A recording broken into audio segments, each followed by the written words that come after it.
तर्जुमान मुस्लिम league नून मरियम औरंगजेब का कहना है कि ये शहबाज शरीफ का खौफ है कि वजीर दाखिला और वजीर इत्तलात एक घंटे में दो प्रेस कॉन्फ्रेंस कर रहे हैं। इन्होंने कहा कि शहबाज शरीफ का नाम ECL पर डालना तौहीन अदालत के जुर्म का हुकूमती इतराफ़ है।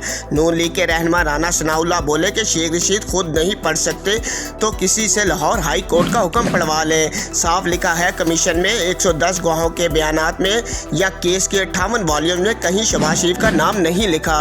कैमरामैन बासित अली के साथ अतीक बशीर, न्यूज़ टाइम 1 लाहौर।